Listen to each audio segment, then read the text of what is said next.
හරි.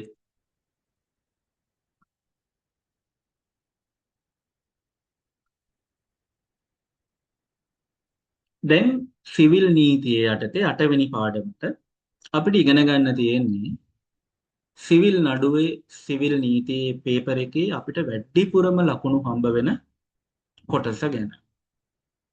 දැන් මම ඔයගොල්ලන්ට කලින් කිව්වා සිවිල් නීතිය එක යටතේ අපිට පේපර් එකක් ලැබෙද්දී ඒ පේපර් එකේ පළවෙනි ප්‍රශ්නය හෝ පළවෙනි ප්‍රශ්නය සහ දෙවෙනි ප්‍රශ්නය කියන දෙකට ලකුණු 55ක් හම්බ වෙනවා. තව අපිට ගන්න තියෙන ලකුණු 45යි. ඒ 45ට අපි තව ප්‍රශ්න 3කට උත්තර ලියන්න ඕනි. ඒ ප්‍රශ්න 3 ලිව්වහම එකට ලකුණු 15 ගානේ තව 45ක් හම්බ වෙනවා.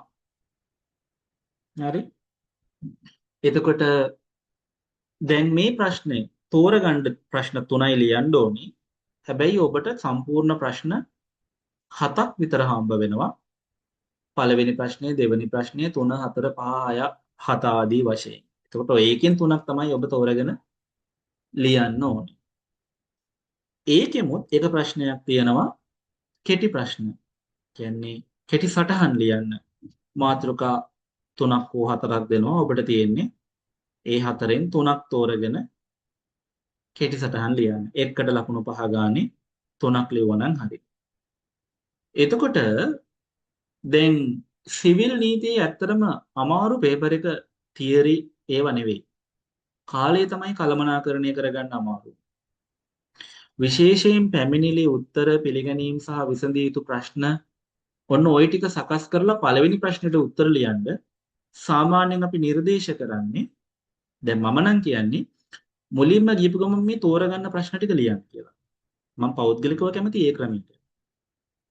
තෝරගන්න තියෙන ප්‍රශ්නේ එකකට විනාඩි 20ක් උපරිම අරගෙන ලියන්න ඊට වඩා ගන්න එපා. 20 ගානේ ඒ තුන ලිව්වහම ඔයගලන්ට කොච්චරක් යනවද කාලය?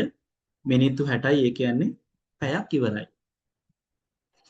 එතකොට තව ඔයාට ඉතිරි වෙනවා පැය 3ක පේපර් එක ලියන්න තව පැය 2ක්. ඒ පැය 2 ඇතුළත ඔයා ලකුණු 20ක් ගන්න පැමිණිල්ල කෙටුම්පත් කරන්න ඕන.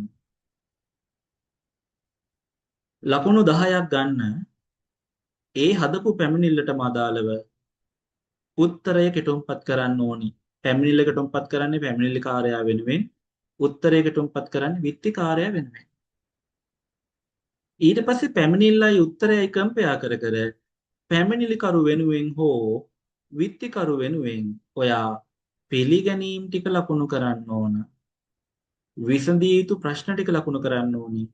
ඒ ටිකටත් ලකුණු 10ක් ලැබෙනවා. ඒකට ලකුණු කීයද දැන්? ලකුණු 40යි.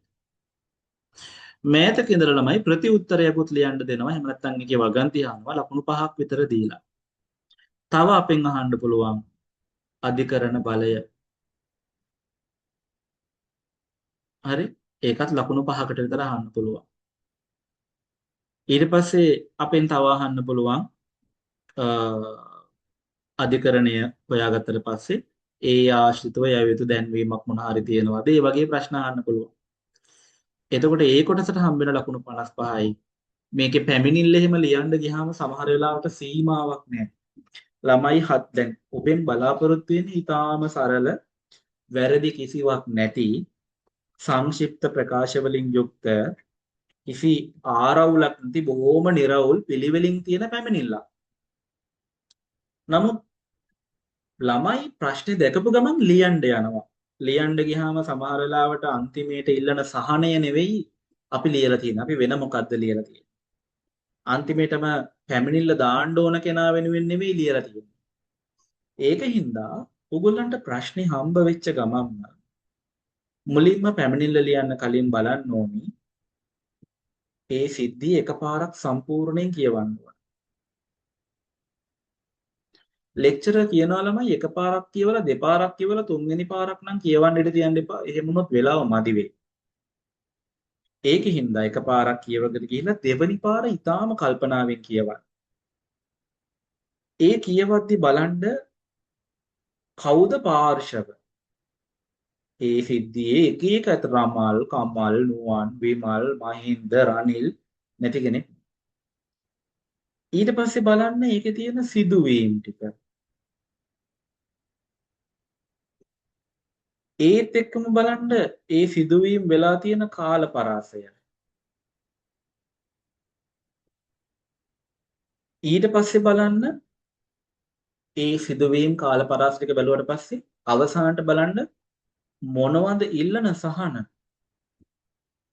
සහන ඉල්ලන්නේ කවුද? සහන ඉල්ලන්නේ කාගෙන්ද? සහන ඉල්ලන්නේ කවුද කියලා හොයාගත්තාම එයාගේ නම මාක් කරගන්න. එයා තමයි මේ නඩුවේ පැමිණිලිකාරයා හෝ පැමිණිලිකාරයන්. ඉල්ලන්නේ කාගෙන්ද? එයා තමයි මේ නඩුවේ විත්තිකාරයා හෝ විත්තිකාරයන්. ඔන්න ඒ ටික තෝරගත්තට පස්සේ අර ඉතුරු නම් ටික ඔක්කොම ඔයාට වැඩක් නැහැ. අපිට වැදගත් පැමිණිලිකාරයා විත්තිකාරයා විතරයි. ඊට පස්සේ බලන්න මේක වෙලා තියෙන්නේ කොහේද? නඩු නිමිත්ත මොකක්ද? මොකක්ද කඩ වෙලා තියෙන අයිතිවාසිකම? ඊට පස්සේ බලන්න ඒකේ වටිනාකම.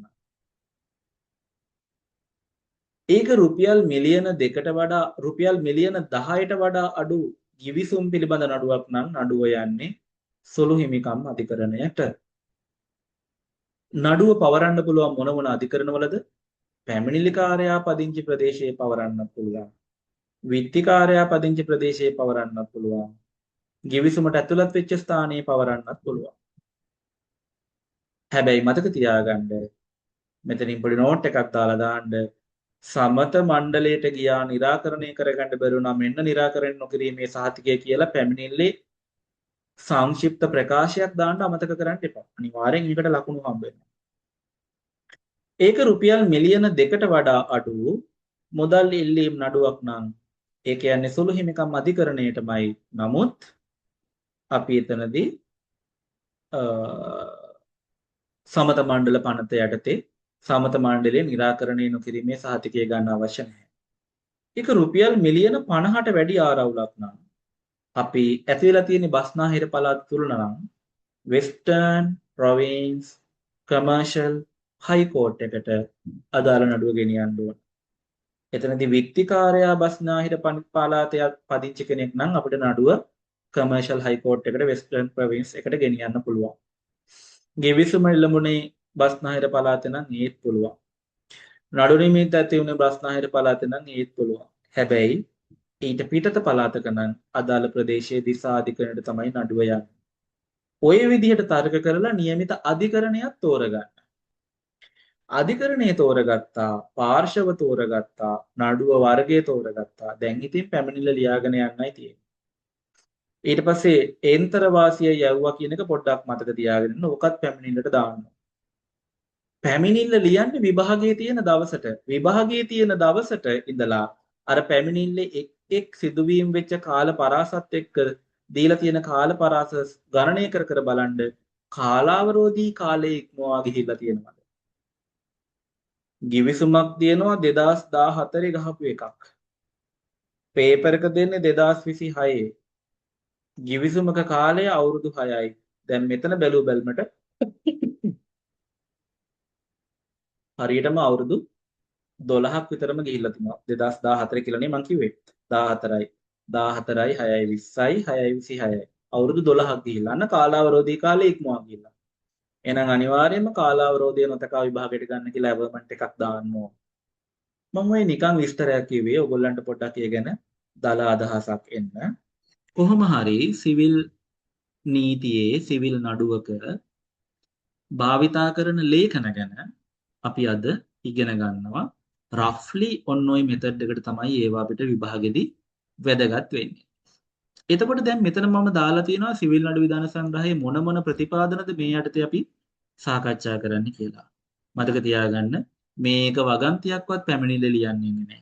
හැබැයි ඒවයින් දෙන උපදෙස් පැමිණිල්ල ලියන්න මසුරන් වටිනවා. අපිට හැම එකක්ම පාවිච්චි කරන්න සිද්ධ වෙනවා. ඉතින් මේකේ ඔන්න ඔය වගන්ති ටික සහ සුළු හිමිකම් අධිකරණ ක්‍රියාපටිපාටි පනතේ 14 වගන්තිය සහ අධිකරණ සන්නිධාන පනතේ 39 වගන්තිය මේ සම්බන්ධයෙන් වැදගත් නෛතික ප්‍රතිපාදන දක්වනවා. එතකොට කවුරු හරි කෙනෙක් ඇහුවොත් එහෙම සිවිල් නඩුවක භාවිතා වන ලේඛන මොනවද කියලා? ළමයි, කවුරු හරි ක්ලයන්ට් කෙනෙක් අපිට ඇවිල්ලා අධිකරණයට ගිහිල්ලා මට මෙන්න මේ සහනය අරගෙන දෙන්න කියලා කියපුවාම අපි එයාට කියනවා අපි වෙනුවෙන් අධිකරණයට ඉදිරිපත් කරන පැමිණිලිකාරයා. පැමිණිලිකාරයා මොකද කරන්නේ? නඩුවක් පවරද්දී ඒ නඩුව අධිකරණයේ ගොනු කරන්නේ නිසි ලෙස මුද්දර අලවපු පැමිණිලිකාරයාගේ කතන්දරය පිළිවෙලට කියපු පැමිණිල්ලක් මගින්.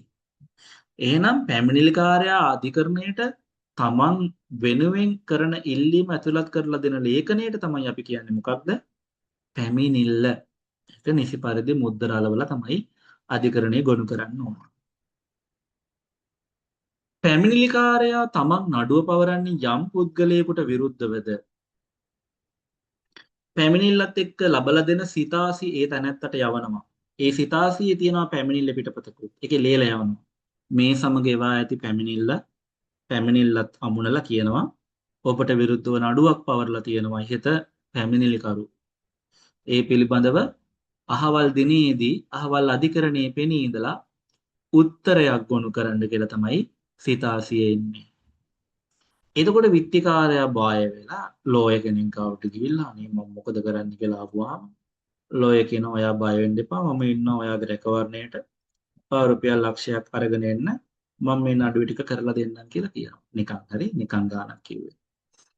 ඊට පස්සේ මොකද කරන්නේ? නඩු දිනේට විත්තිකාරයාගේ නීතිඥයා ප්‍රොක්සියක් පෙරකලාසියක් එහෙම අස්සන්. මෙයාත් පෙරකලාසියක් අස්සන් කළ දෙන්න ඕන හරි. නීතිඥවරයාට ඒක ගොනු කරන්නත් ඕන අධිකරණය. පෙරකලාසියක් අස්සන් කරලා එදාට අධිකරණයේ ගොනු කරන්න උත්තරේකුත් ලියාගෙන යනවා. අර ලියපු පැමිණිල්ලට උත්තරයක් ලියාගෙන යනවා. සිවිල් නඩු විධාන සංග්‍රහයේ 39 වගන්තිය පැමිණිල්ල හඳුන්වලා දෙනවා. 73 වගන්තිය උත්තරය හඳුන්වලා දෙනවා. එකත් නිසි පරිදි මුද්දරා ලෝපු ලිඛිත උත්තරයක් අධිකරණයට බාර දෙන්න ඕන.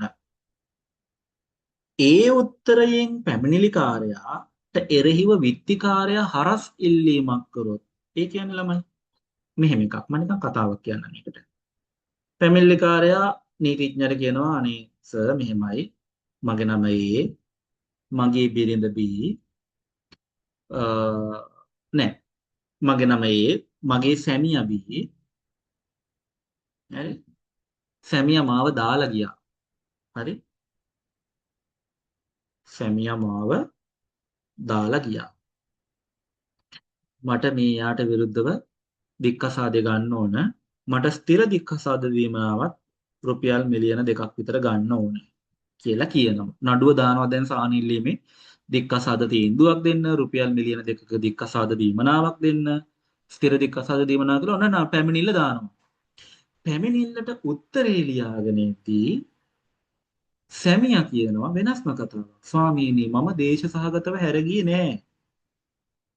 මේ පැමිණිලිකාරියත් එක්ක වසන්න බෑ. මට ගැහුවා. මට ගැහුවා මගේ ඉස්සරහා දත් හතරම කඩලා ගියා. ඉස්සරහා දත් හතරම කඩලා ගියපු හින්දා මට මගේ ජීවිතේ කලකිරුණා. මම අහිංසකයි. ඉන්න බැරි තැන මම ගියේ. මම නෙවෙයි වෛවාහක වැරද්ද කරේ. ස්වාමීනි පැමිණිලිකාරයාගේ පැමිණිල්ල නිෂ්ප්‍රභා කරන්න.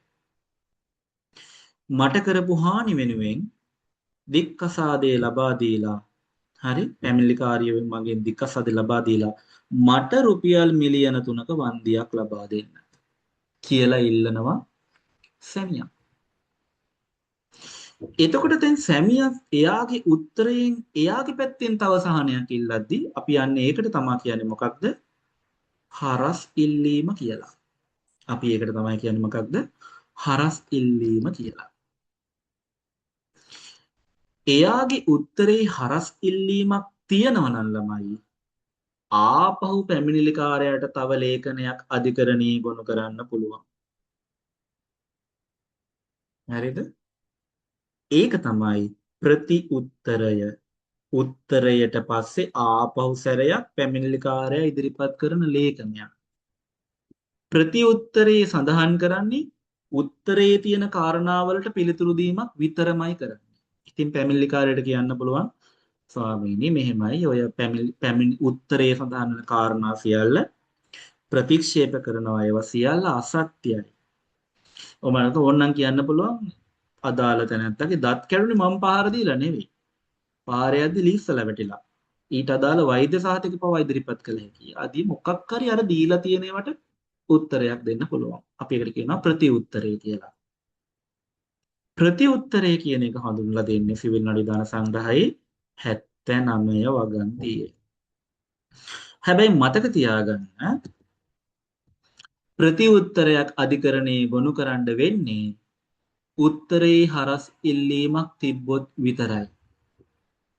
හැබැයි උත්තරේ මෙතන මෙයාගේ සැමියා පැමිණිල්ල ප්‍රතික්ෂේප කරන්න කියලා විතරක් ඉල්ලුවොත් පැමිණිල්ල ප්‍රතික්ෂේප කරන මෙන් ආයත සිටිමි නඩු ගාස්තු සහ අධිකරණයේ මැනවියයි සලකන වෙනස් සහ වැඩිමනක් සාන ලබා දෙන විසක් වේ. වෙන මොකුත් කියන්නේ හරස් ඉල්ලීමක් කරන්නේ නැහැ. එතකොට ප්‍රති උත්තරයක් නැහැ. එතකොට තියෙන්නේ පැමිණිල්ලයි උත්තරේ විතරයි නඩුවට. ඊට පස්සේ අධිකරණයේදී පාවිච්චි කරන තව ලේඛන තියෙනවා ළමයි. දැන් ප්‍රධාන වශයෙන් පැමිණිල්ල, උත්තරය, ප්‍රති උත්තරය කියන ඒවාට අමතරව තව ලේඛන වර්ගයක් තියෙනවා. ඒවා තමයි මෝසම්. මෝසම කියලා කියන්නේ. දැන් අධිකරණේ නඩුව දැම්මට පස්සේ පැමිණිල්ල ගොනු කරාට පස්සේ විත්තිකාරයාට සිතාසියවලා හිතන්නකෝ එක්තරා දවසක නඩුව කැඳෙව්වා කියලා. ඊට පස්සේ අධිකරණයේ ගානට පියවරෙන් පියවර දින දිදී ওই නඩුව කරගෙන යනවා. අපි ඒකට කියනවා නඩුවක සාමාන්‍ය විධාන ක්‍රියාවලිය කියලා කියනවා. හැබැයි ඒ අතරතුරදී අධිකරණයෙන් කරන සෑම ඉල්ලීමක්ම සමහරවිට නඩුවේ පියවර ගියාට අතරමඟින් අපිට එක එක ඒවා අධිකරණයෙන් ඉල්ලන්න සිද්ධ වෙන්න පුළුවන්. අන්න ඒ ඉල්ලීම් කරන්නේ මොන වගේන්ද? මෝසමකින් ඉල්ලන්නේ. හරි. දැන් උදාහරණයක් විදිහට අපි ගත්තොත් එහෙම නඩුව අතරතුරදී පැමිණිලිකාරියට මොකක් හරි ලෙඩක් හැදෙනවා. දැන් අපි අධිකරණයෙන් ඉල්ලනවා මොකක් හරි ඒ සම්බන්ධයෙන් විශේෂ සහනයක්. දැන් මොනවුනත් මේ කසාද මිනිස්සයනේ. අපි එයාගෙන් ඉල්ලනවා මේ නඩුවට පෙනී ඉඳලා දාලා යම් කිසි මුදලක් හරි මොකක් හරි ඒ වගේ දෙයක් ඉල්ලනවා නම් අපි ඒ වෙලාවට මෝසමකින් තමයි ඉල්ලන්නේ. මෝසමක් දාලා. ඒත් එක්කම පැමිණිලිකාරියට මොකක් හරි අධිකරණයට ගොනු කරන්න ඕන අවශ්‍යතාවයක් එනවා. යම් ලේඛනයක් වෛද්‍ය වාර්තාවක් වගේ දෙයක් පස්සේ ලබාගත් එකක්. මෝසමකින් ඒ සම්බන්ධයෙන් අධිකරණයෙන් ඉල්ලීමක් කරන්න පුළුවන්. හරි. එහිදී අධිකරණය සුදුසු නියෝග මත ගාස්තුවක් නියම කරලා හරි වෙනත් කොන්දේසියක් පනවලා හරි අදාළ ඉල්ලීම් වලට ඉඩ ලබා දීම සිද්ධ කරන්න පුළුවන්. හරි. එතකොට මෝසම කියලා කියන්නේ 91 වගන්තියෙන් තමයි ඒක හඳුන්වලා දෙන්නේ. නඩුවේ ප්‍රධාන පියවර වලට අමතරව සාමාන්‍ය පියවරක් නොවන හැම ඉල්ලීමක්ම අධිකරණයට කරන්නේ අදාළ පාර්ශවය හරි යාගේ ලේඛනගත නීතිඥවරයා හරි මෝසමක් ඉදිරිපත් කිරීමෙන්. ඊට පස්සේ පෙත්සම මම හිතන්නේ මම මේ ගැන නම් කලිමුත් කිව්වා. දැන් අපි ලඝු ආකාරයට නඩුව අධිකරණයට පවරද්දී සහ සාමාන්‍ය ආකාරයට නඩුව පවරද්දී පැමිණිල්ලකින් තමයි අධිකරණයට නඩුව පවරන්නේ. නමුත් ලඝු ආකාරයට නඩුව පවරද්දී පෙත්සමකින් තමයි නඩුව පවරන්නේ. හරි. ලඝු කාර්ය පටිපාට නඩුව අධිකරණයට ඉල්ලීම් ඉදිරිපත් කරන ලේඛනය තමයි අපි පෙත්සම කියලා හඳුන්වන්නේ. ඒකටත් නිසි පරිදි මුද්දර අලවලා අධිකරණයට ගොනු කරන්න ඕන. එතකොට දැන් මේ විදිහට අපි ගත්තොත් එහෙම ඔය කියන ලේඛන වලින් ලේඛන වර්ග 3ක් පැමිණිල්ල උත්තරය ප්‍රති උත්තරයක් තිබ්බොත් අන්න ඒක අපි හඳුන්වනවා උත්තරවාද කියලා. ඔය වචනේ මතක තියාගන්න. හරි. උත්තරවාද. උත්තරවාද. එහෙනම් උත්තරවාද වලට මෝසම් අයිති වෙනවද? නෑ. පෙත්සම් ඒත් නෑ. නම් පැමිණිල්ල උත්තරය සහ ප්‍රති උත්තරය තමයි උත්තරවාද වලට අයිති වෙන්නේ. ඒ උත්තරවාදවල අරමුණ මොකක්ද? අරමුණ තමයි අධිකරණයට ඉතින් එක විදිහට මේ අධිකරණයට ප්‍රශ්න ගෙනියන්න බැහැනේ.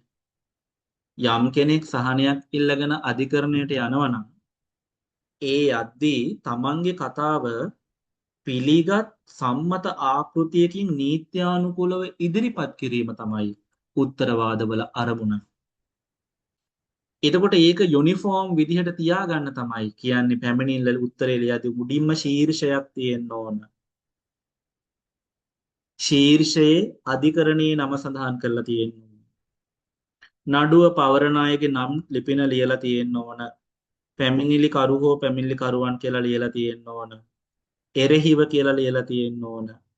විත්තිකරුවන්ගේ නම් හෝ ලිපින සඳහන් කරලා විත්තිකරුවන් කියලා හෝ විත්තිකරු කියලා ලියලා තියෙන්න ඕන. නස්කාව නඩු අංකය, නඩුවේ ස්වභාවය, නඩුවේ කාර්යපටිපාටිය, නඩුවේ වටිනාකම කොටුවක් දාලා ලියලා තියෙනවා. දිනය දාලා තියලා තියෙනවා. ඡේද වලින් සමහර ඒවාට යට ඉඳලා අංක කරගෙන පිළිවෙලට කතාව ලියාගෙන යන්න ඕන. අවසානයේට ඉල්ලන සහනය පිළිවෙලට දක්වන්න ඕනේ. ඉදිරිපත් කරලා තියෙන හැමුණුම් ලේඛන ටික පිළිවෙලට දක්වලා තියෙන්න ඕනේ.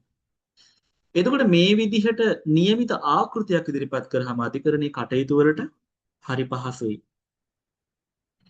එහෙනම් මේකේ මූලික අරමුණ තමයි මේ පැමිණිලිකාරයාගේ විත්තිකාරයාගේ අතර තියෙන අර්බුදේ මොකක්ද කියලා තෝර බේරගන්න ඒගොල්ලන්ගේ කතාව පැහැදිලිව අවබෝධ කරගන්න පුළුවන් වන විදිහට අධිකරණයට ඉදිරිපත් කරන එක. එතකොට දැන් සිතාසිය යවද්දී පැමිණිල්ල පිටපතක් යවනවා. උත්තරේ ගොනු කරද්දී ඒකේ පිටපතක් පැමිණිලිකාරයාට දෙන්න ඕන. එතකොට ඒ තුලින් අර පාර්ශව පුදුම වෙන එක වැළැක්වෙනවා. Taman දන්නේ නැති Tamanට සම්බන්ධයක් නැති දේවල් අධිකරණයට කියන එකෙන් වැළකෙනවා. පුදුම වෙන අනපේක්ෂිත ලෙස පුදුම වීම වැළකෙනවා. සමහර පැමිණිලි උත්තර දැක්කම කොහොමත් පුදුම වෙනවා කියලා තියෙන බොරු වලට නඩුව දිනා ගන්න. නමුත් අනපේක්ෂිත ලෙස පුදුම වීම වැළකෙනවා. ඇටර්නි ජෙනරල් vs මැකී කියන නඩු තීන්දුවේ කියනවා ළමයි පැමිණිලිකාරයාගේ උත්තරවාදය තමයි පැමිණිල්ල. විත්තිකාරයාගේ උත්තරවාදය තමයි උත්තරය. උත්තරයෙන් පස්සේ ගොනු කරන ප්‍රකාශය තමයි ප්‍රති උත්තරය. උත්තරයෙන් පස්සේ හරස් ඉල්ලීමක් නැත්නම් කිසිම උත්තරවාදයක් ගොනු කරන්න බෑ. එහෙම පුළුවන් වෙන්නේ එක්කෝ ඒ විදිහට හරස් ඉල්ලීමක් තිබ්බොත් හරි නැත්නම් අධිකරණයේ නියෝගයක් කරලා තිබ්බොත් විතරයි. අධිකරණයේ ගොනු කරන හැම උත්තරවාදයක්ම යුනිෆෝම් වෙන්න ඕන.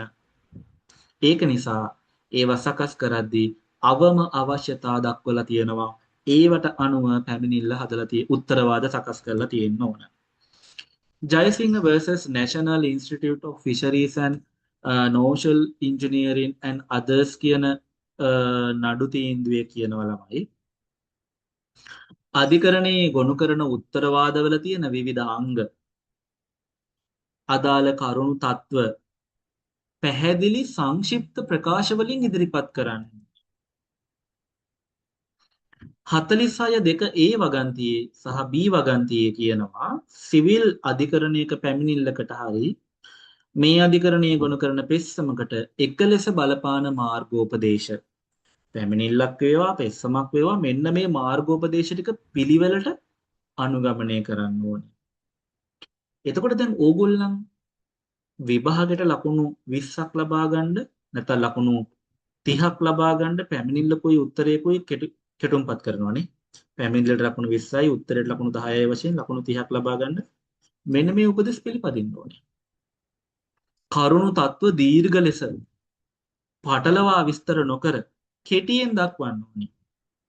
ඔන්න ක්වොලිටි එකක් හදාගන්න මොළේ ඉඳලම ස්ටුඩන්ට් ලයිෆ් එකේ ඉඳලම. කරුණු තත්ත්ව නිවැරදි වෙන්න ඕනේ.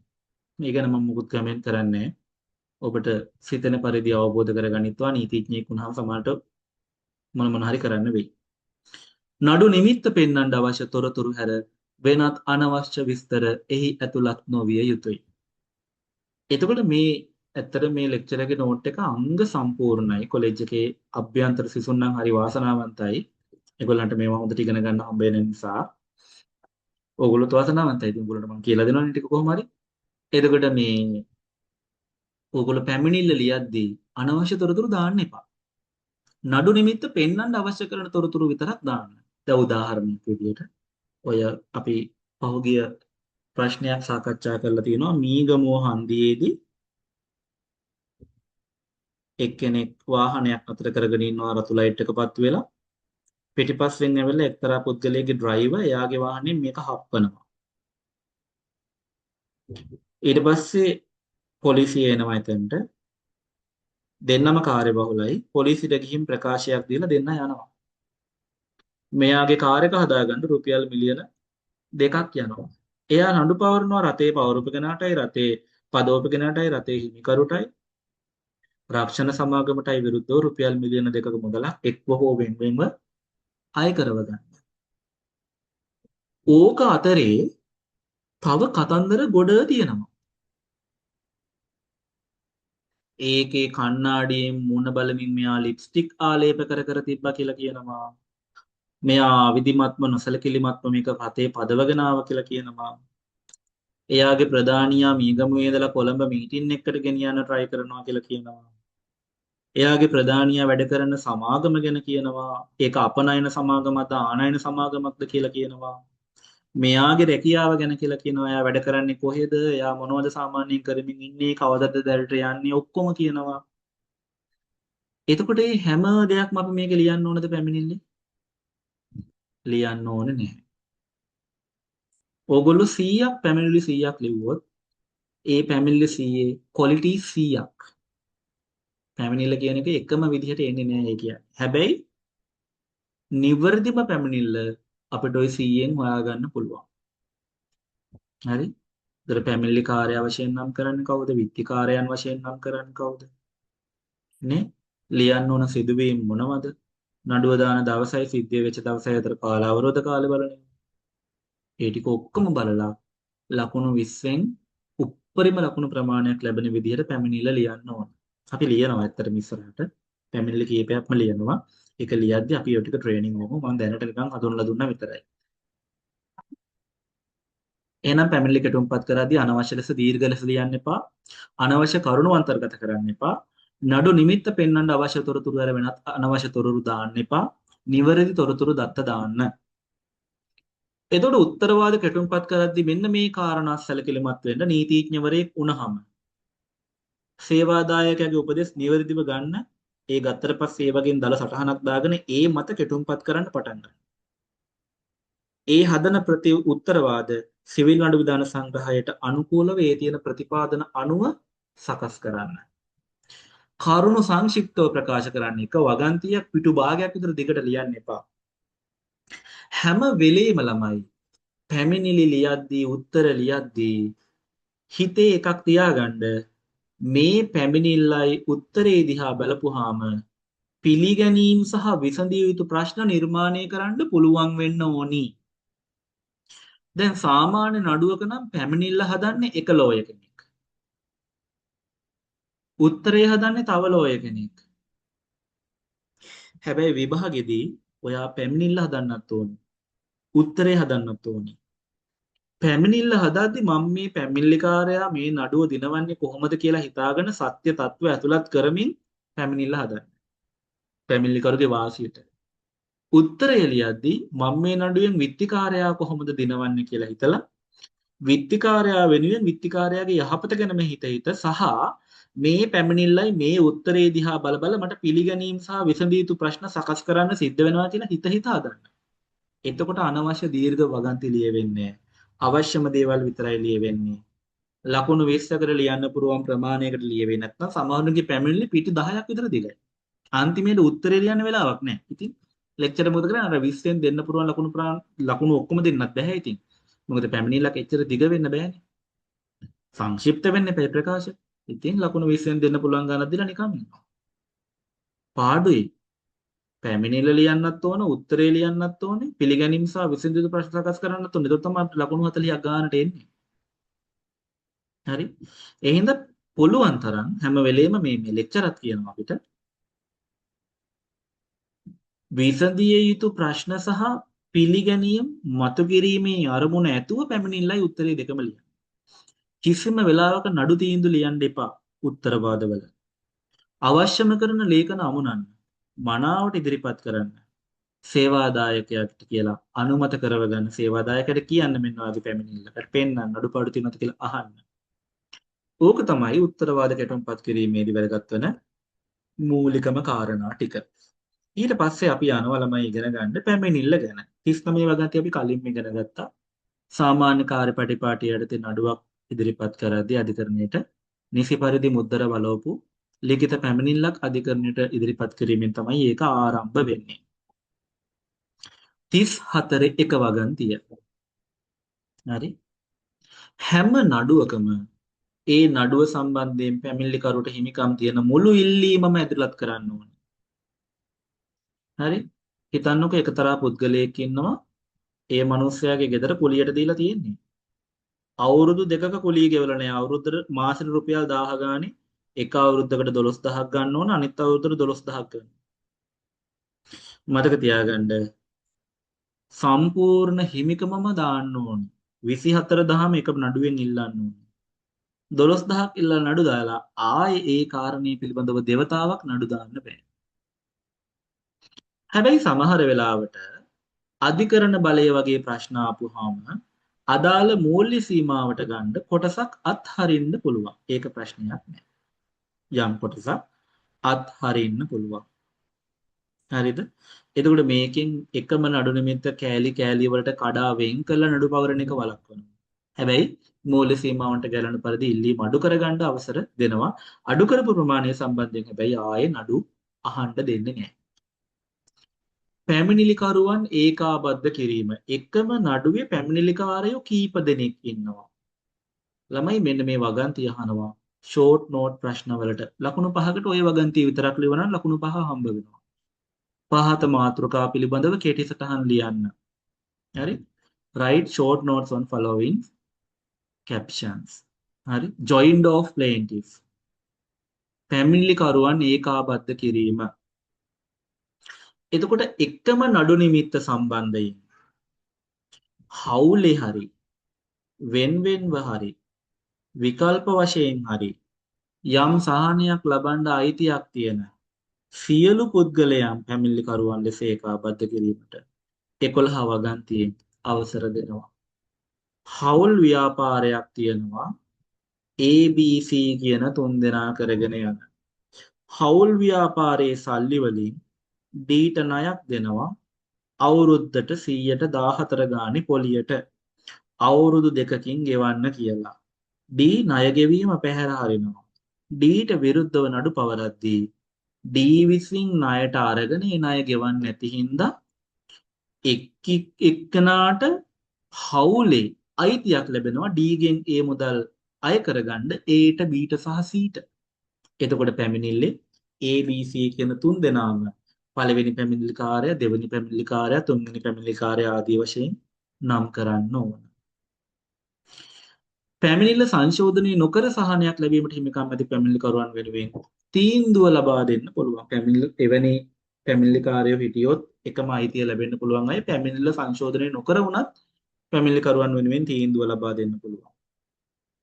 හරි? හැබැයි බැරි වෙලාවත් සහනයක් ලබන්න හිමිකම් තියනවා කියලා ඔප්පු කරන්න අපොහසත් පැමිණිලිකාරයෙක් ඒකාබද්ධ කරලා පැමිණිල්ලක් දාලා තිබ්බොත් ඒ හින්දා විත්තිකාරයාට අමතර මුදලක් වැය වුණොත් ඒ මුදල අය කරගන්න විත්තිකාරයාට පුළුවන්. එහෙනම් අපි පැමිණිලිකරුව නම් කරද්දී සුදුසුකම් තියන අය විතරක්ම නම් කරන්න අනිවාර්යයෙන්ම වග බලා ගන්න ඕන. හරි? එතකොට මේ ඒකාබද්ධ කිරීමට අවසර ලැබෙන්නේ පැමිණිලිකරුවන් එකම නඩු නිමිත්ත සම්බන්ධයෙන් පොදු සහන අයිතියක් බෙදා ගන්නා විට.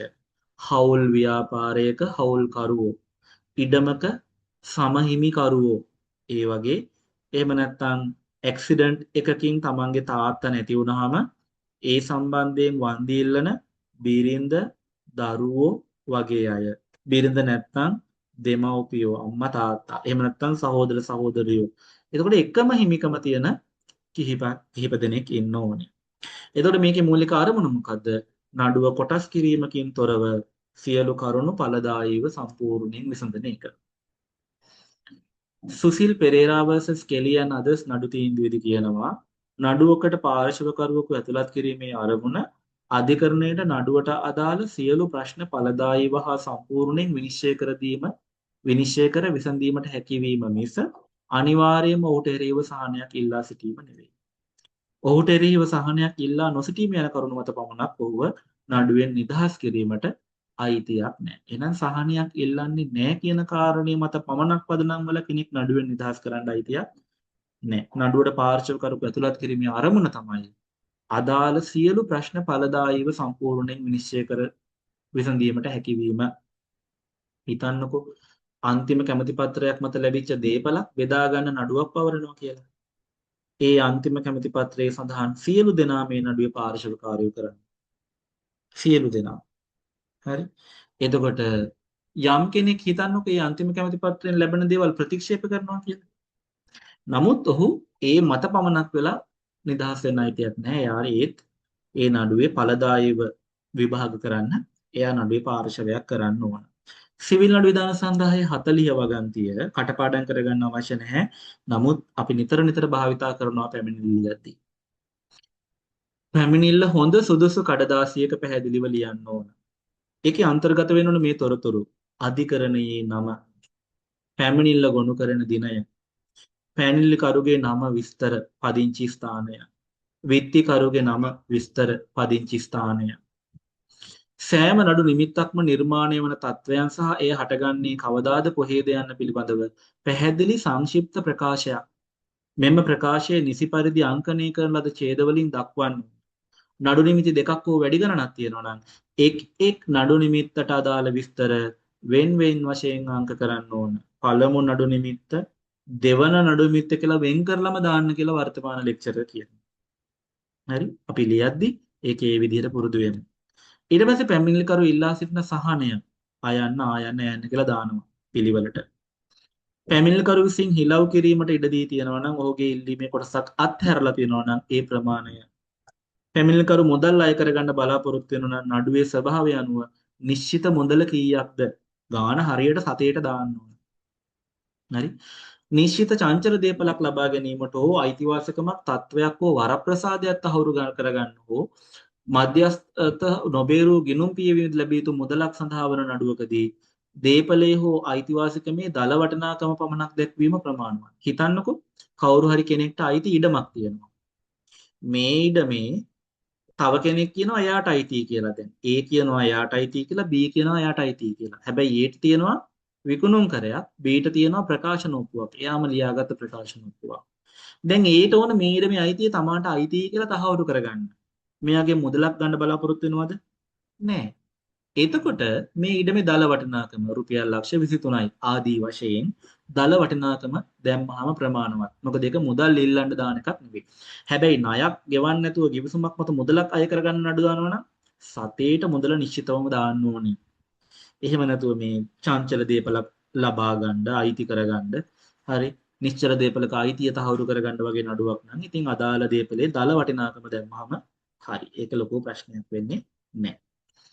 ගුණසේකර versus කඳගේ කියන නඩු තීන්දුව 40D වගන්තියට අනුව පැමිණිල්ලේ නඩු නිමිත්ත පැහැදිලිව හා සංක්ෂිප්තව දැක්විය යුතුයි. නඩු නිමිත්ත එන විදිහට ලියන්න ඕන පිළිවෙලට ලියාගෙන යන්න. පැමිණිලිකාරිය ප්‍රකාශ කර සිටින්නේ තමන් අංක දරන මෝටර රථයෙන් මේගමුවේ සිට කොළඹ දෙසට ධාවනය කරමින් සිටි බවයි පැමිණිලිකාරිය ප්‍රකාශ කර සිටින්නේ. ඇය විසින් තවදුරටත් ප්‍රකාශ කර සිටින්නේ පිටිපසින් තමාන්ට පිටිපසින් තමා රතු ආලෝක සංඥාව යටතේ වාහනය නවතාගෙන සිටියේදී අංක දරන පළවන විත්තිකරු පැද වූ මෝටරිය අපරීක්ෂාකාරීව ධාවනය කොට පිටුපසින් පැමිණ තමන්ගේ එරිය අනතුරට පත් කළ බවයි. ওই විදිහට අර නඩු නිමිත්ත ඇති වෙන ආකාරය පෙන්වන්න සංක්ෂිප්තව ලියාගෙන යනවා. හරි. එතකොට මේකේ අභිප්‍රාය තමයි තමන්ට මුණ දෙන්න තියෙන නඩුව මොකක්ද කියලා විත්තිකාරයාට ඒත්තු ගන්නන්න දැනගන්න හැකිවන විදිහට පැමිණිල්ල පියවරෙන් පියවර ලියලා තියෙනවා. සුරංගි versus රොඩ්රිගෝ නඩු තීන්දුවේදී කියනවා අධිකරණ පැමිණිල්ලේ අයදුමේ කොටසක් ඉල්ලා නැති සහන පාර්ශවකරුට ලබා දෙන්න කිසිම අධිකරණ බලයක් කිසිම අධිකරණයකට නැහැ. එහෙනම් පැමිණිල්ලේ අයදලා තියෙන සහන විතරයි දෙන්න පුළුවන්. ඒකේ නැති කිසිම සහනයක් දෙන්න බෑ අධිකරණයට. කුරේ versus ජයවර්ධන නඩු තීන්දුව නඩුවක් පැවරුවාට පස්සේ හටගත් අලුත් නඩු නිමිත්තක් එම කරුණටම අදාළ වුණා. පැමිණිල්ලට ඇතුළත් කරන්න අපොහොසත් වුණාට පස්සේ පසුව ඒ වෙනුවෙන් අලුත් නඩුවක් පැවරීමට ඒක බාධාවක් වෙන්නේ නැහැ. හරිද? නඩුවක් පැවරුණාට පස්සේ හටගත්ත අලුත් නඩු නිමිත්තක් පැමිණිල්ලට ඇතුළත් කරන්න අපොහොසත් වීම මත ඒ වෙනුවෙන් අලුත් නඩුවක් පවරන්න බාධාවක් නැහැ. හැබැයි 79 වගන්තිය යටතේ ගොනු කරපු ප්‍රතිඋත්තරයකින් අලුත් නඩු නිමිත්තක් ඉදිරිපත් කරන්න බෑ. එහෙනම් පැමිණිල්ල ලියලා අරහින් උත්තරය ආවට පස්සේ නැවත ප්‍රතිඋත්තරය ලියද්දී අලුත් නඩු නිමිති දාන්න බෑ. හරි? උදාහරණයක් විදිහට දැන් අර රියානුදුරු කේස් එක කියලා හිතන්නකෝ. ඒකේ ඉල්ලුවේ රතවාහනේ අලුත් වැඩියා කර ගැනීමට රුපියල් මිලියන 2ක් වන්දි වශයෙන් ලබා දෙන්න කියලානේ. උත්තරේ ඉදිරිපත් කරාට පස්සේ ප්‍රතිඋත්තරෙන් ආපහු ඉල්ලනවා වන්දි වලට අමතරව මේ වාහනේ තත්ත්වයේ බාල විමිතින් තවත් රුපියල් මිලියන 10ක් ලබා දෙන්න කියලා. එහෙම බෑ. ඒක කරන්න බෑ. දැනට අලුත් වැඩියා කරගන්න ගියපු ගාන විතර නම් ඉල්ලුවේ පැමිණිල්ලෙන් ප්‍රතිඋත්තරය ආවට පස්සේ ආයෙ අලුතෙන් වෙන නඩු නිමිති දාලා වන්දි මුදල් වැඩි කරන්න පුළුවන් කමක් නැහැ. වෙනත් අවශ්‍යතා. විශේෂයෙන් පැමිණිල්ල ලියාදී සාක්ෂි ලියන්න අවශ්‍ය නැහැ. තත්වය ෆැක්ට් විතරක් කිව්වම හොඳටම ඇති. ඩේවි vs ගැරට් නඩු තීන්දුව.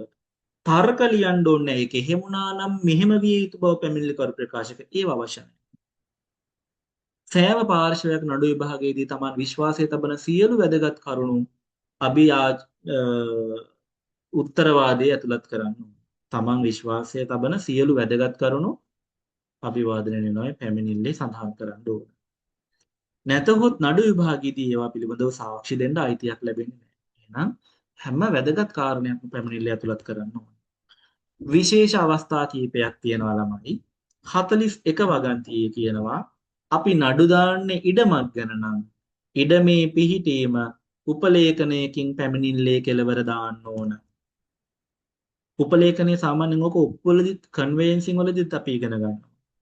හරි? ඉඩම පිහිටි ලිපිනය එකේ සඳහන් වෙනවා. ඉඩමේ ප්‍රමාණය සඳහන් වෙනවා. මායිම් ටික සඳහන් වෙනවා. උතුරෙන් කළුබණ්ඩාගේ නිවස. ඉඩම.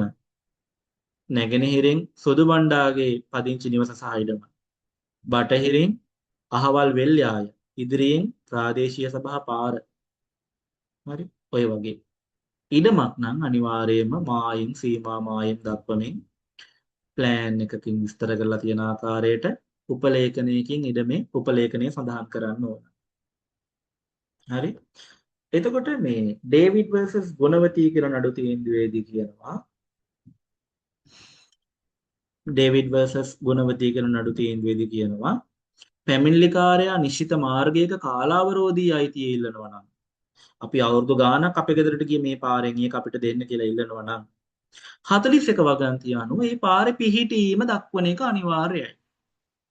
උපලේඛනයකින් පැමිණිල්ලේ මේක තියෙන්න ඕන. පැමිණිල්ලේ කෙලවරක එක තියෙන්න ඕන. එහෙම නැත්නම් මොකද වෙන්නේ? නඩු තීන්දුව ක්‍රියාත්මක කරන්න ගියාම විස්කල් නිලධාරියා අපහසුතාවයටපත් වෙනවා. පාරේ ඉල්ල තියෙනවා පාර කොහෙද කියලා දාලා නැහැ. දැන් හරිනේ. ඉඩම වටේට පාරවල් හොයන්නවා ඊට පස්සේ. 42 වගන්තිය.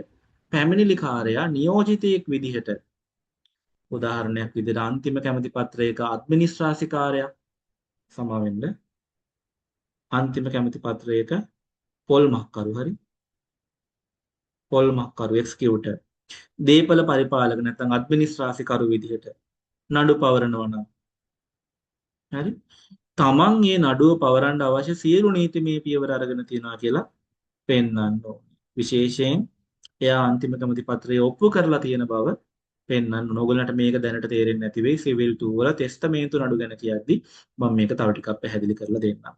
හරි? එතකොට ටෙස්ටමේ තව නඩු තීන්දුවක් දාලා තියෙනවා. හනීෆා vs කාඩර් කියන නඩු තීන්දුව. ටෙස්ටමේන්තු නඩු කටයුතුවලදී සිදු වූ අක්‍රමිකතාවයක් මත පැමිණිලිකරුගේ පත්වීමේ වළංගු භාවය ප්‍රශ්න කිරීමට විත්තිකරුට අවස්ථාවක් නැහැ කියලා මේ නඩුවේ කියනවා. ඔයගලන්ට දැනට ඒක තේරෙන්නේ නැති වෙයි. ඔයගොල්ලෝ තාම ටෙස්ටමේන්තු නඩු දන්නෙත් නැහැ, අඩ්මිනිස්ට්‍රාසිකරණය කරනවා කියන්නේ මොකද්ද කියලා දන්නෙත් නැහැ. පොල්මක්කාරයා කියලා කියන්නේ කවුද දන්නෙත් නැහැ. අඩ්මිනිස්ට්‍රාසිකාරයා කියලා කියන්නේ කවුද දන්නෙත් නැහැ. අන්තිම කැමැති පත්‍රය ඔප්පු කරනවා කියන්නේ මොකද්ද කියලා දන්නෙත් නැහැ. පස්සේ සාකච්ඡා කරමු. හරිද? 43 වගන්තියේ කියනවා විත්තිකරුට මේ විෂය කරුණෙහි උනන්දුවක් හෝ සම්බන්ධයක් තියෙනවා කියන එක පැමිණිල්ලෙන් පෙන්වන්න ඕනේ. පැමිණිලිකරු ප්‍රකාශිත සිටින්නේ ඉහත සවිස්තරව විස්තර කර ඇති නඩු නිමිත්ත පළවෙනි සහ දෙවෙනි විත්තිකරුවන්ගේ හා හෝ වෙන්ව වගකීමෙන් බැඳෙන බවයි. ඒ වගේ.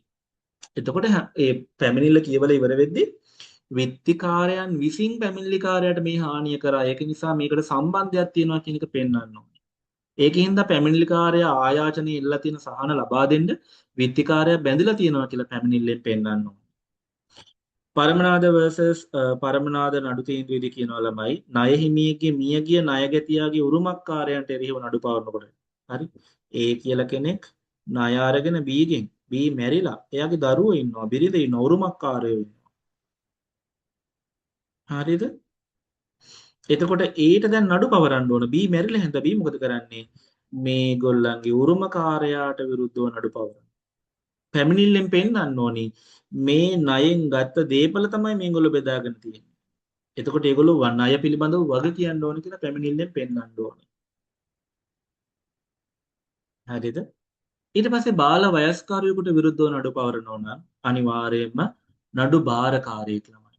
රැකවලෙක් නෙවෙයි නඩ බාරුකාරයෙක් පත් කරගන්න පියවර ගන්න ඕන. හරි? 44 වගන්තියේ කියනවා නඩු නිමිත්ත සාමාන්‍ය නීතියෙන් ඉදලා සලසන කාල සීමාව ඉක්මවල යනවා නම් කාලාවරෝධය වෙලා තියෙනවා නම් ඒ නීතියෙන් නිදහස් වීමට ඇති පදනම පැමිණිල්ල දක්වන්න ඕන මං කිව්වේ නඩු නිමිත්ත කාලාවරෝධී වෙලා තියෙනවනම් කාලාවරෝධයේ නොතකා විභාගයට ගන්න කියලා සංක්ෂිප්ත ප්‍රකාශයක් පැමිණිල්ලට දාන්න ඕන මුලින්ම අධිකරණ බලය එහෙම කියලා ඉවරුනාට පස්සේ බොතේජ් versus රාජනාදන් නඩු තීන්දුව කියනවා මේක අනිවාර්ය විධිවිධානයක් කාලාවරෝධය වෙලා නම් එහෙම වගන්තියක් දාලා තියෙන්න ඕන නැත්තම් නඩුව ඩිස්මිස් දොන්පාලි සප්පුහාමි versus පෙරේර නඩු තීන්දුවේදී කියනවා කාලාවරෝධයෙන් නිදහස් වෙන්න හේතු දක්වලා තියෙනකොට විත්තිකරු තම උත්තරයෙන් එක ප්‍රතික්ෂේප කරන්න ඕනේ. නැත්තම් ඒක කාලාවරෝධය වී නැති නඩුවක්සේ සලකලා අධිකරණයක විභාග කරන්න ගන්නවා. 45 වගන්තිය කියනවා නඩුව විභාග කිරීම සහ තීරණය කිරීමට ඒ අධිකරණයේ බලය තියෙනවා කියන එක පැමිණිල්ලේ අන්තර්ගත වෙන්න ඕන. අධිකරණ බලය නැති අධිකරණයකට නඩුවක් විභාග කරන්න බෑ. ආවා උම්මා versus කැසිනේඩ කියන නඩු තීන්දුව කියනවා අධිකරණ බලය පිළිබඳව සටහන් වෙලා නැත්නම් පැමිණිල්ලේ අධිකරණය නොදැනුවත් එක බාර අරගෙන තියෙනවා නම් අධිකර විත්තිකරු ඒ බව පෙන්වා දුන් සැනින් අධිකරණය විසින් පැමිණිල්ල ප්‍රතික්ෂේප කිරීම හෝ සංශෝධනය කරන්න ආපහු යවන්න ඕනේ. කියන්නේ මේක අනිවාර්ය විධානයක්. අනිවාර්යයෙන්ම අධිකරණ බලය තියෙනවා කියන එක ලියන්න ඕන. 46 එක වගන්තිය පැමිණිල්ල අත්සන් කිරීම ලියාපදිංචි නීතිඥවරයෙක් මාර්ගයෙන් ඉදිරිපත් කරන හැම පැමිණිල්ලක්ම ඒ නීතිඥවරයා විසින් අත්සන් කරන්න ඕනේ. එකම අනෙක් සෑම අවස්ථාවකදීම පැමිණිලිකාරයා විසින් අත්සන් කරන්න ඕනේ. Tamanට ලේඛනගත නීතිඥවරයෙක් ඉන්නවා නම් නීතිඥවරයා තමයි පැමිණිල්ල අත්සන් කරන්නේ. පුද්ගලිකවම පැමිණිලිකාරයාම නම් ඉදිරිපත් වෙන්නේ අධිකරණයට එයා අත්සන් කරන්න ඕනේ. ඔහුගේ අත්සන අධිකරණය විසින් බලය පවරන නිලධාරියෙකු විසින් සහතික කරන්නත් ඕනේ. පැමිණිලිකාරය අත්සන් කරනවා නම් අධිකරණ රෙජිස්ට්‍රාර් කවුරු හරි ඒ අසන සහතික කරන්න ඕනේ. 47 වගන්තියේ කියනවා අර මූල්‍ය වටිනාකම රුපියල් මිලියන 2කට වඩා අඩු නඩුවක් යන්න ඕන අධිකරණයක් තියෙනවා නේ. 9 වගන්තිය යටතේ පැමිණිලිකාරයාගේ පදිංචිය, විත්තිකාරයාගේ පදිංචිය ආදී වශයෙන් අධිකරණය තෝරගන්න විදිහක් තියෙනවා. ඒවා බලන්නේ නැතුව වැරදි අධිකරණයකට පැමිණිල්ලක් ඉදිරිපත් කරලා තිබ්බොත් අධිකරණ බලය නැත්තම් නිවැරදි අධිකරණයට ඉදිරිපත් කරන්න ආපහු පැමිණිල්ල බාර දෙන්න ඕන. එතකොට 34 වගන්තියේ ඉතිරි කොටස මම මේක රෙස් ජුඩිකාටා වලින් කරනනම් මේක මෙතනට දාලා නැහැ. 35 වගන්තිය නිශ්චල දීපලක් අත්පත් කර ගැනීමට හෝ හිමිකම් ප්‍රකාශ කරගන්න නඩුවක් පවරද්දී මධ්‍යස්ථ ලාභ කොලී හිග මුදල් ගිවිසුම් කඩ කිරීම මත හානි හෝ උගස් නඩු සහ නැර වෙනත් කිසිම අයිතිවාසිකමක් අධිකරණයේ අවසරයෙන් තොරව ඒකාබද්ධ නොකළ යුතුය. 36 වගන්තිය පැමිණිලිකරුට එකම විත්තිකරුවෙකුට එරෙහිව නඩු නිමිති කිහිපයක් එකම නඩුවකට ඒකාබද්ධ කරන්න පුළුවන්. නමුත් අධිකරණයට ඒවා එකට විභාග කරන්න අපහසුයි කියලා තේරෙනවා නම් වෙන්වෙන් වශයෙන් නඩු විභාග පවත්වන්න නියෝග කරන්න පුළුවන්. එතකොට පැමිණිල්ලක් සම්බන්ධයෙන් අපිට ඔන්න ඔය ටික තමයි වැදගත් වෙන්නේ. ඊට අමතරව පැමිණිල්ලත් එක්ක ලබා දිය යුතු සංදේශ කීපයක් තියෙනවා. පැමිණිල්ල සමග ඉදිරිපත් කරන ලේඛන පිළිබඳව ලැයිස්තුවක් අමුණන්න ඕනේ.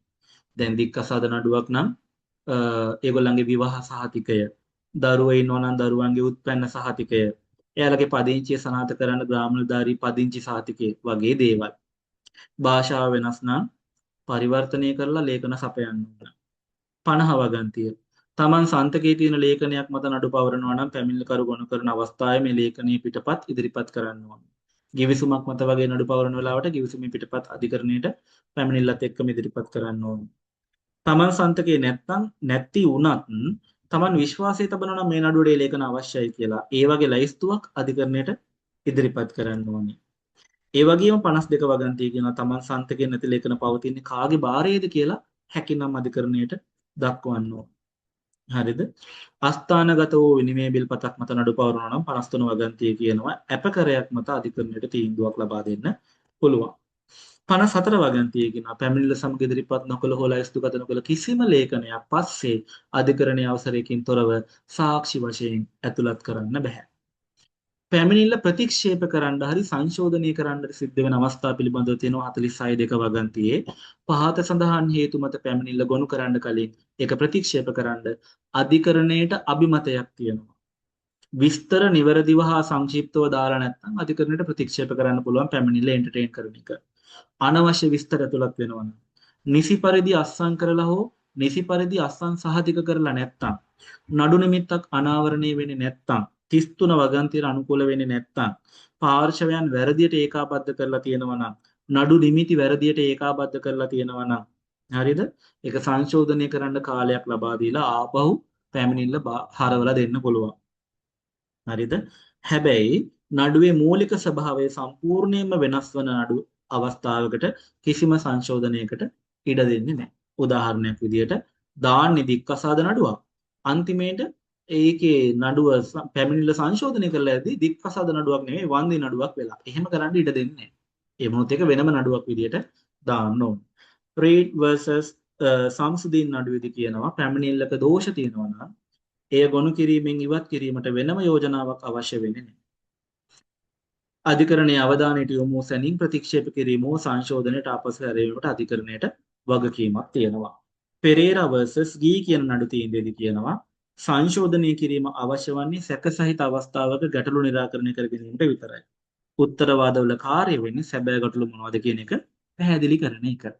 දැන් මම ඔයගොල්ලන්ට ගොඩාක් විස්තර කියලා දුන්නා. ඇත්තටම මේ ලෙක්චර් තමයි මේ ඔක්කොම ලෝකල් එකේ දරුවන්ට අවසන් වසරේ උගන්වලා තියෙන්නේ. එතකොට මේකෙන් පැහැදිලි වෙනවා පැමිණිල්ලක තිබී සියලු තත්ත්ව ටික. ඉතින් මේකෙන් ඔයගොල්ලන් දැන් අපි කරන්න ඕන පැමිණිලි කීපයක් අරගෙන ලියලා පුරුදු වෙන එක. ඒකට මම ඒක ඔයගොල්ලන්ට ලියවන්න බලාපොරොත්තු වෙනවා සිදුවීමක් දීලා. මුලින්ම මම එකක් ලියලා පෙන්නනවා ඇත්තටම. වර්තමාන ලෙක්චරර් කැමති වගන්ති. වර්තමාන ලෙක්චරර් පැමිණිල්ල වශයෙන් ඉදිරිපත් කරන පැමිණිලි වල ආකෘති අපි ඒකදී සාකච්ඡා කරමු. මොකද අපි කාටවත් ඕන කැමති විදිහට පැමිණිලි ලියලා හරියන්නේ නැහැ. සමහරවිට ලෙක්චරර් රිවිෂන් ක්ලාසස් වල ලෝ කොලෙජ් එකේ ක්ලාස් එකේදී කියලා දෙන විස්තර අනුව අපිට තේරුම් ගන්න පුළුවන් මම මේ වගේ දේවල් වලට කැමති ඇති. මේ විදිහට පැමිණිලි ලිව්වොත් තමයි නිවැරදි කියලා. විවිධ ලෝයර්ස්ලට තමන්ටම අනන්‍ය ආකෘති තියෙනවා. අපිට ලෝ කොලෙජ් එකේ විභාගෙදී අපේ ආකෘතිය වෙන්න ඕනේ අපේ ලෙක්චරර් අපිට කියලා දෙන ආකෘතිය. ඉතින් අපි ඒක ඉගෙන ගනිමු. මම මේ පාඩමේ ඊටු ටික සාකච්ඡා කරන්නේ නැහැ. උත්තරේ කියන කොටස සාකච්ඡා කරන්න කලින් මම පැමිණිල්ල කියන කොටස ලියලා පැමිණිලි කීපයක් ලියලා ඒක හොඳට පුරුදු වුණාට පස්සේ අපි උත්තරේ කියන කොටසට යනවා. ඉතින් ඕගොල්ලන්ට මම මේ හෙට ඉඳලා යම් යම් රෙකෝඩින් කීපයක් එවන්නම් පැමිණිලි ලියපු ඒවා සම්බන්ධයෙන්.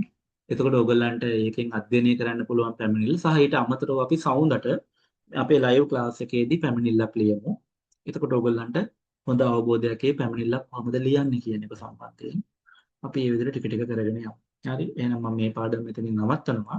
හෙට අනිද්දා ඕගොල්ලන්ට එක හෙට හෝ අනිද්දා එක රෙකෝඩින් එකක් එවන්නම්. ඒක බලන්න. අපි සඳුදාට සම්පූර්ණයෙන්ම ප්‍රශ්නයක් අරගෙන පැමිණිල්ලක් කෙටුම්පත් කරමු. ඒ ප්‍රශ්නෙටම උත්තරෙත් කෙටුම්පත් කරමු. ඊට පස්සේ පිළිවෙලින් පියවරින් පියවර සහ පිළිගැනීම් සහ විසඳිය යුතු ප්‍රශ්නත් එහෙම සාකච්ඡා කරමු.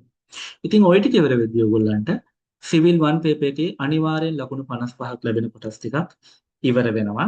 ඒ අතරතුර මම ඔයගලන්ට පූර්ණ නඩු විභාග සම්මන්ත්‍රණයට කලින් ගන්නු විධානාත්මක පියවර මොනවද? පූර්ණ නඩු විභාග සම්මන්ත්‍රණය පවත්වන්නේ කොහොමද? විචාරණ කියන්නේ කොහොමද? සාක්ෂි සහ ලේඛන ලැයිස්තුව අධිකරණ ඉදිරිපත් කිරීම සම්බන්ධයෙන් වැදගත් වෙන ප්‍රතිපාදන මොනවද? ඒ ටික ඔක්කොම සාකච්ඡා කරනවා. හරි. ඊට අමතරව නිරූපිත ඉටු කිරීමක් කියලා කියන්නේ මොකක්ද? ඒකෙදි සිද්ධ වෙන කාර්යපටිපාටිය කොහොමද? ඒ සියල්ල සාකච්ඡා කරනවා. හරි. එහෙනම් අදට පන්ති අවසන් කරනවා. අපි හම්බෙමු එහෙනම් ලබන සඳුදාට.